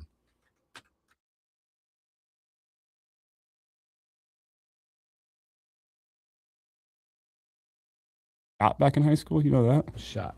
Yeah. Shotgun to the stomach. What? It was a hunting accident. Oh, okay. Say, what happened? Where does he live in South Dakota? Get this, though. You want to guess how many high school basketball games he missed after getting shot in the stomach? One. That's crazy. Who was this? The kid out of South Dakota. 34? Damon Wilkinson? Yeah, Damon Wilkinson. No kidding. I believe it was his either sophomore or junior year of high school. He got shot in the stomach, hunting accident. Spent a couple days in the hospital, and his dad was like, the only time I saw him cry was whenever the doctors told him he was going to miss some games. And then a week later, he came back and dropped a double-double, played like 30-plus minutes a week after getting shot. I think he got shot on a Saturday and came back and played the next Friday night. Yeah. And I forgot to bring up Will Cooper shoot the ball. He's a shooter. But he got to fight for minutes. I'm going to wonder, my big question is, Justice is probably the leader of the Jacob Lanier fan club. And he thinks he's going to come in and get some minutes. But you look at that roster and you go, man, how does the guy step in as a true freshman and get minutes? He's a player, though. He's a player, though? Okay. Where do you get him? So Justice is on. Because Justice went and I think he saw him at a showcase, a high school showcase. I mean, I was standing. I know he went and saw Colin Rice at a high school showcase and said he was giving all these top 50 players in the country problems. But you can tell Jacob and all of them, they're asking questions with the older players, the coaches. They're not just, running around. Yeah. Well, Jake he's going to be a player, and every last one of them. I'm just standing in the hallway as you walk in. They don't know me for a hole in a wall. They just thought I was somebody. They were running practice, shaking. Yeah, my what hand. up? Hey, how you doing? I'm shaking their hands, and I'm focus on practice. Man, I'm nobody. But they are. Man, I'm impressed with this team, and they all are long. Man, they're long. That's big. They're long and athletic. All of them jumping out the gym. Y'all gonna be impressed. I'm excited now. Oh yeah, I'm gonna have them drinking the Kool-Aid early. I only seen 2 practices. Too late. One thing I'll guarantee you, they're going to be picked top 10 in the Big Ten this year. Oh yeah, yeah. They ain't going to get that disrespect to be able to play in the locker room again this year. Was it 14th last year? They were 14th. 14th after he tied for the coach of the year. Yeah, we coach of the year. I remember talking about this with you about this time last year whenever you went and saw practice. I guess it was after they released the poll, so it would have been probably like August. And you remember you saying they ain't finishing 14th. I said top 5. Yeah, you did. Yeah. And then we all went and saw what happened against like Oklahoma and some of those early season games. I think we all sat back. We're like, what happened to Kansas City, and we went.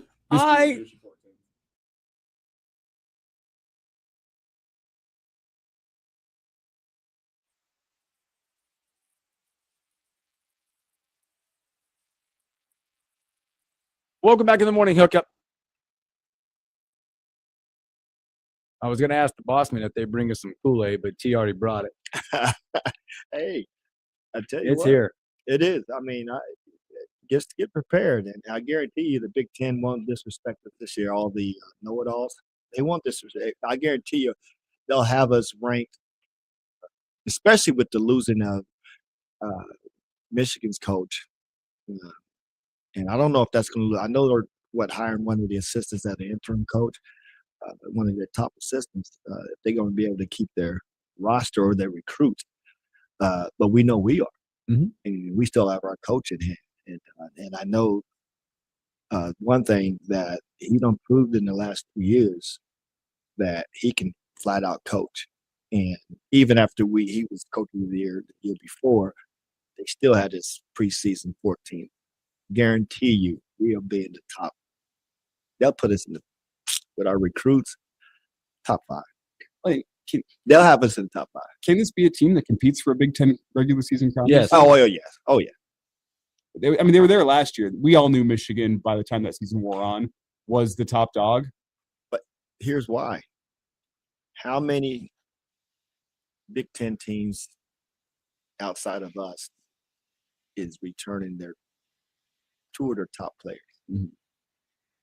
With Frager and Price. Well, how many guys on this roster this year realistically could be and NBA? Connor coming back. Could be NBA players in the next 24 months. Yeah, Connor coming back. I mean, Connor's coming back. You got Sanford. He's going to be an NBA guy. Yeah. You got Frager, going to be an NBA guy. Oh yeah, that's 2 right off. We talked about Colin Rice. I think he's going to be an NBA guy. Yeah, because he's 6'9" and he can shoot it like Price. Yep. You're right. And think about and let's not Leo Curtis. If he develops well, I think he can. He could be a guy. Is he going to be a lottery pick? I don't know. Maybe not. Maybe not. But I think he's a guy that's going to get a ton of potential professional opportunities. But here's a kicker: Purdue lost one of the best point guards in the country. Well, they lost their core essentially. Their core and the big men. They lost Lawyer, Kaufman, Wren, and Braden Smith. Yes, and the 2 big men. Didn't they lose the two big men, or one of them coming back? They got the huge guys coming Huge back. guys isn't coming there? back. The guy that was, But their core's gone. Their core's gone, so they're like done. their 4 are gone. Michigan, you don't know what's going to happen there. They Ohio loaded. State lost their. They still got the guard, the shooter. Mobley. Yeah, Mobley. They still got Mobley. We got But the young kid out of Omaha there too, still, right? Ohio State. Bynum, yeah. Yep, yeah, Bynum. they still got He's a Bynum. baller. Yeah, they still got Bynum. Indiana, I think they got a pretty decent recruiting. They'll load up. Yeah, but Indiana will be okay. I think they got a pretty good recruiting class. So who else going to compete with it? Washington lost their best player. Iowa lost their best player, and they also And lost some transfer. guys in the transfer Yep. portal because they didn't have the funds to go compete with some big dogs. Oh, so they lost some of the players They lost that the dude that buried the shot. Fulgaris? Yep, Fulgaris. Fulgaris. Where did he go? Can't remember. He jetted. They couldn't afford him. Louisville. Yeah, that's right. Went to Louisville. Louisville has They have a buttloads ton of of money. cash, man. Yes, they get. Well, I don't know where that money's coming from. From the Yum Yum Center. Yeah, but think about that. If you think about all the other teams within the Big Ten, Northwestern lost a couple of their best players. Every team, but did they replace them? And did they replace them with folks that's going to come in and adjust to the Big Ten type of play, the refereeing, which is different than any other conference? I mean, Illinois, I know returns a few. Yeah, but he always recruit But well. and they also lost their best player with Wagler. Yeah, but they loaded. Yeah, They're loaded. Michigan State under Izzo is always good. Yeah, you never count those guys out. UCLA, USC. I see where USC kept the Arenas' kid. Mhm. He stayed. He's a ball hog though. Yeah, he shoots a lot. Yeah. He shoots It's his ball. Yeah, but he's a no eye in team, but there isn't a win type of guy. and There isn't. Dana Altman has to do something this year. Dana's on thin ice. Yeah, that I didn't see this. I didn't see this season coming the way he did. He's lost, and then he lost his point guard. Didn't he transfer somewhere? Shelstead. Yeah, he also went to Louisville. Ah, so Louisville could be pretty good next year. They should have rated the Big Ten. Cash is flowing, man. Yeah, well, but hey, I'm happy with our We have a recruits. good roster. Well, here's the deal.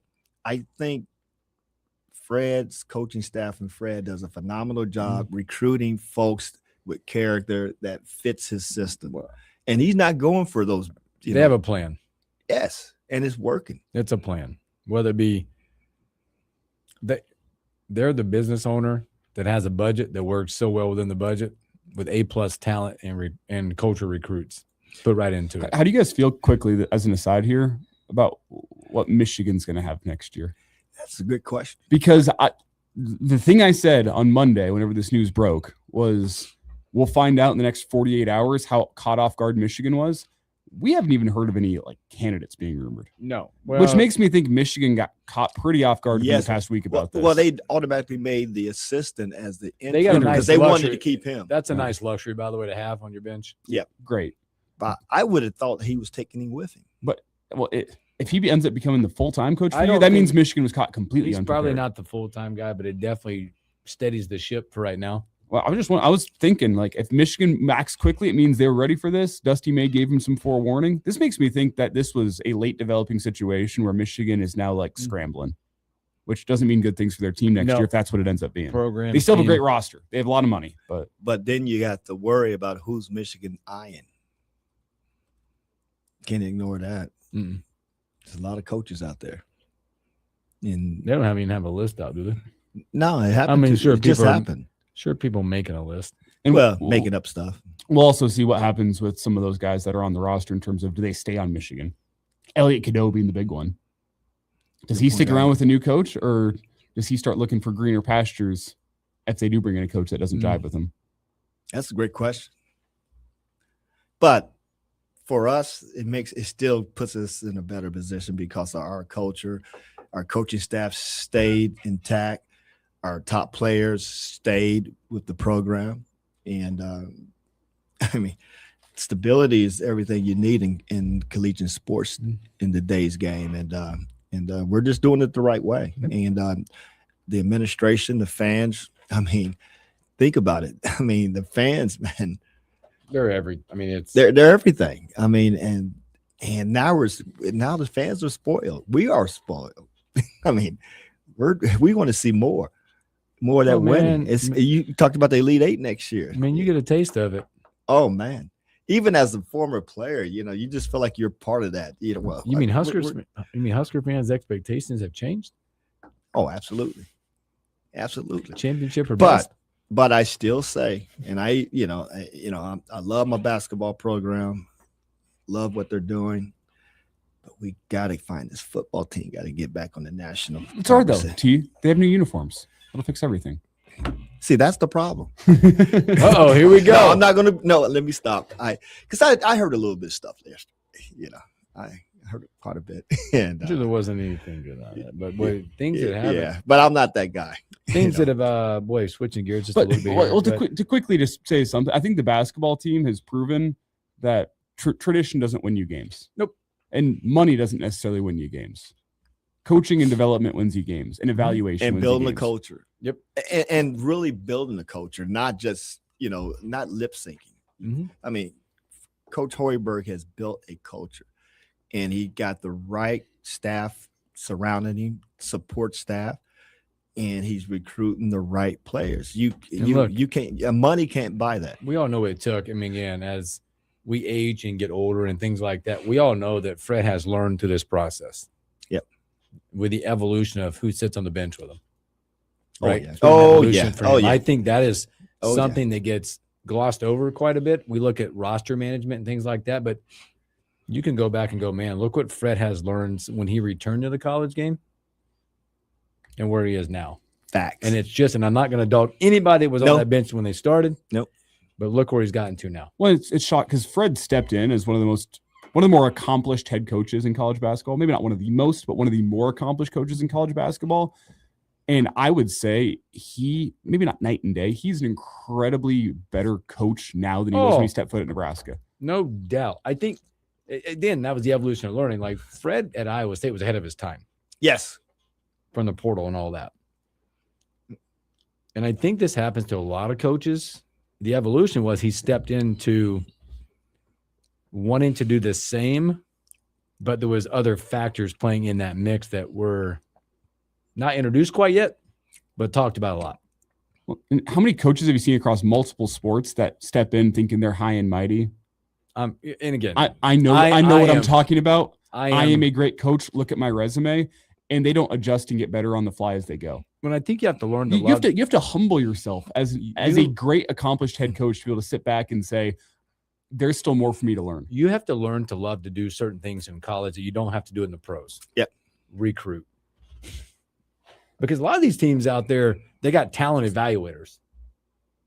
And you're solely dependent on a talent evaluator. Mm-hmm. And when you misstep and you relinquish a lot of that control and trust, I mean, there's a lot of teams that do it well. Bring me the talent type guys.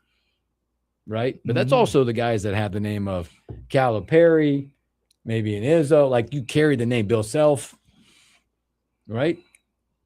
I love what they've done with this. It feels like, yes, talent evaluator, we have them, but this is the old school. Your head coach still has his thumb on it. Oh, yeah. Your head coach is a closer. Your head coach is out there doing what he's doing, not just going, bring them to me. And not every player pans out. No. You remember I talked about the big kid a couple of years ago that I walked in one of the coach's office and they're watching video of him and he was slam dunking everything. And from Washington, what was that kid's name? Breidenbach? No, the other guy. Which one? Washington. He was blocking shots. Yeah. Sorry, I didn't mean. That instantly went to my head. Mia. Yes. Oh, Mia. Yes. And I remember I was all excited. I'm on the show. But we went all in. Yes. I thought, but that's what I'm saying. So not every. At what point did you think he had 44 points? He had 22 dunks. You're like, oh boy, how can this sustain this?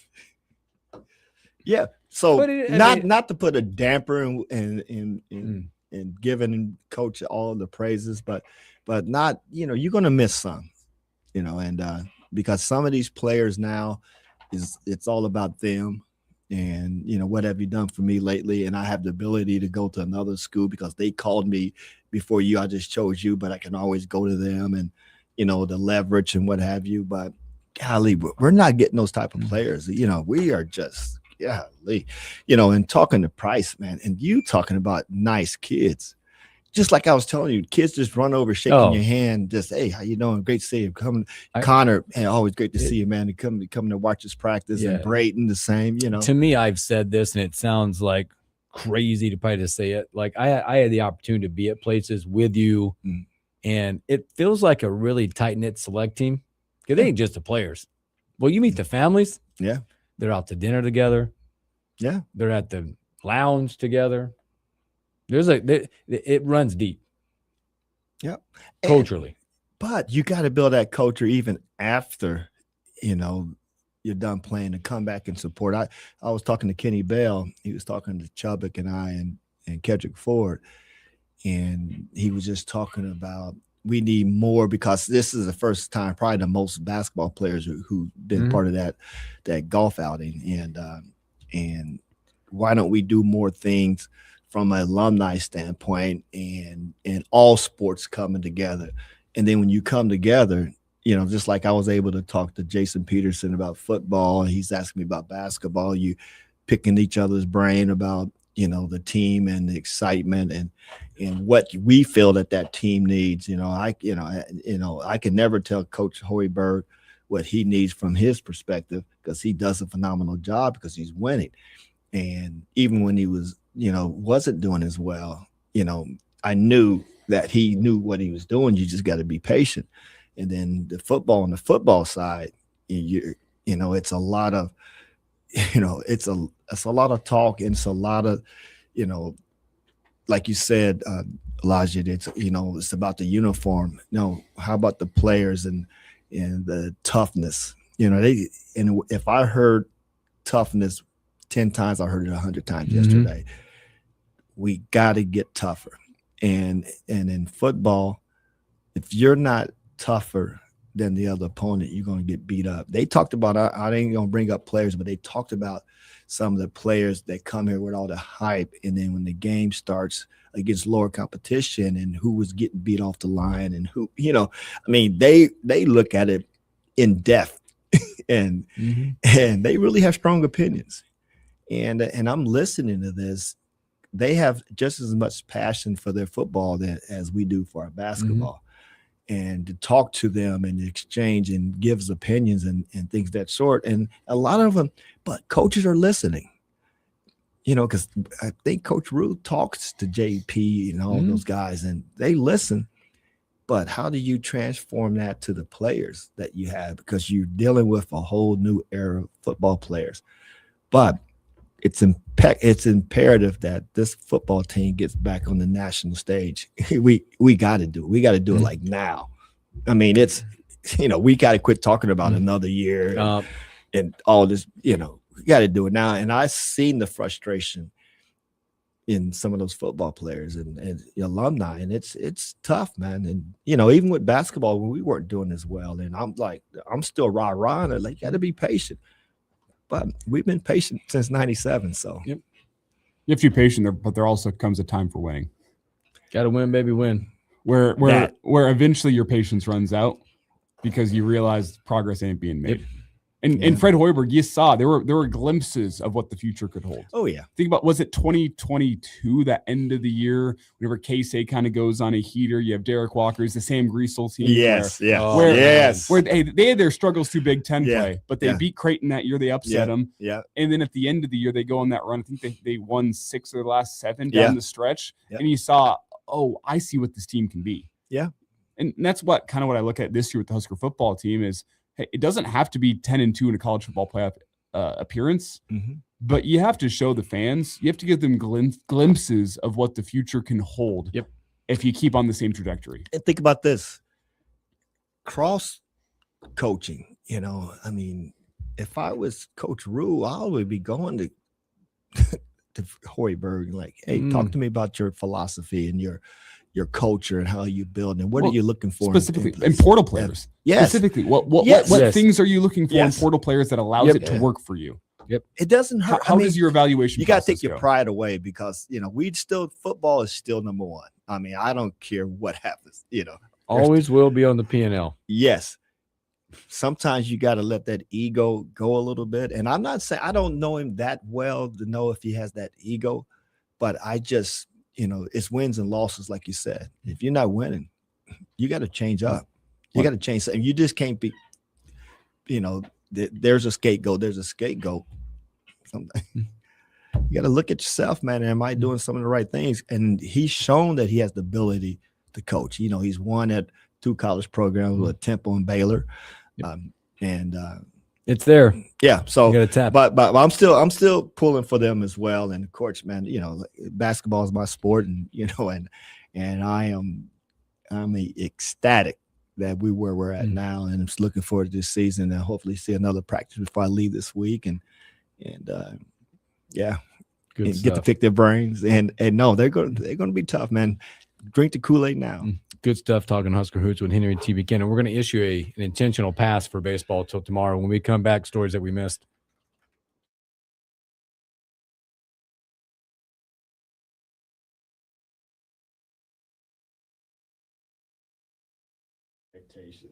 Give him time to jail, Vic. He said, "Why doesn't Bill have coffee and donuts in the studio for you?" Well, because, man, we got Nashville hot chicken sandwiches. Vic, man, we got chicken over there. That ain't in your diet the way you look, though, with them ho-hos and ding-dongs. And what you going to Shoes tonight? What are they making tonight? Oh, no, I am going to Shoes because tonight. your menu is set when you go there. How many nights you there?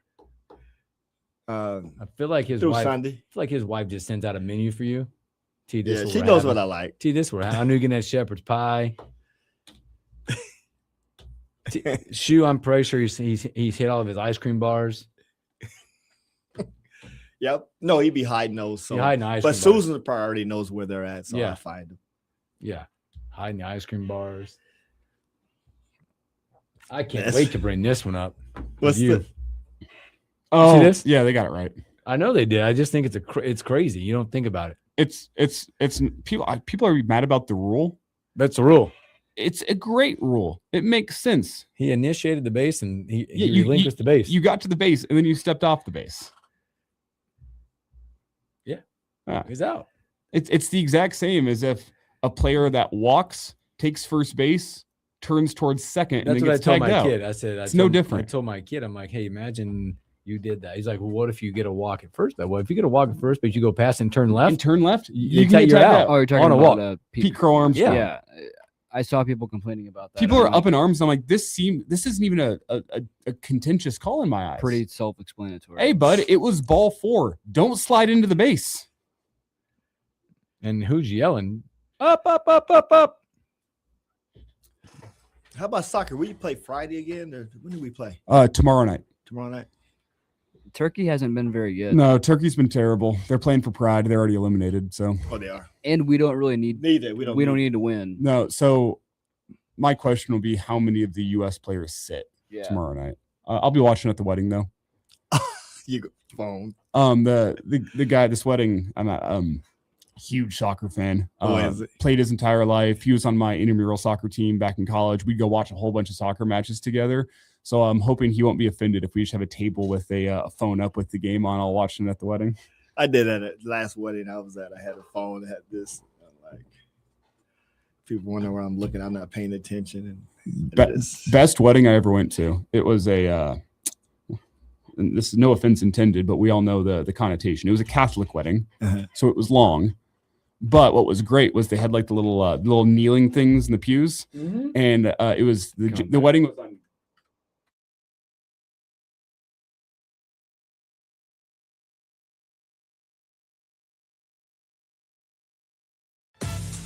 The stories we miss. The Morning Hookup. Welcome back in the Morning Hookup. Few moments left. Hanging out with you guys. Hope your Wednesday is off and running to a great start. Boy, stories we missed. Unique last night. Most people probably have never seen this play out in a Major League Baseball game. PCA gets called out on a walk after he's attempting to steal second. Slides into the base on a walk. Disengages from the base after already establishing himself at second base. Called out. Thank you for setting it up so perfectly because you've made it make sense. T still looks confused. Now, what happened here? So he's on first base. Okay. He attempts to steal second. He's running. While he is running, ball 4 is delivered to the batter, which means he is then entitled to second base. Okay. But the throw still comes down to second. Yeah. He still slides into second base. Makes it into second base as he is has a right to do so. But then in the course of that slide, disengages from second base and is tagged out. Ooh. So Even on a walk? Yep. He engaged. He goes past the bag. Past the base. So then, by that rule, he's making an attempt to go to third base, which makes him a live runner. While he's on the floor, ground. Yes. Yeah. Yep. It is not dead. Is that a rule? It's a rule. Yeah. It's the same thing would happen if you, as a batter, walk and get to first base and then start moving towards second base and you disengage from first base, you can get tagged out there too. Yeah, buddy. It's only a dead ball if you get hit by a pitch. Wow. I like council's like it's an awful rule, but you know what? It's a rule. It's not even an awful rule because Pete Crow Armstrong, if that throw goes into center field, could go take third. That's the thing. If the catcher misses that throw, it flies into center field and Pete Crow Armstrong takes off for third. No one would say it's a terrible rule that he's allowed to take third base. It's advanced at your own risk at that point. It was kind of like, I don't know what the word is, but it was weird to see people upset about this because I'm like, is this not self-explanatory? Baseball, like if you've watched baseball your whole life, like you would understand that he's a live runner, and people were like confused, and I'm like, what are you confused about? He went past the base, so he's giving himself, not giving himself up, but he's off the base, so they have the right to tag him. Yeah, FloodX10 jumps in here to say, I'm a co-ed softball, subpar at best umpire, easy call. Yeah. It was easy. Read the rules. Yeah.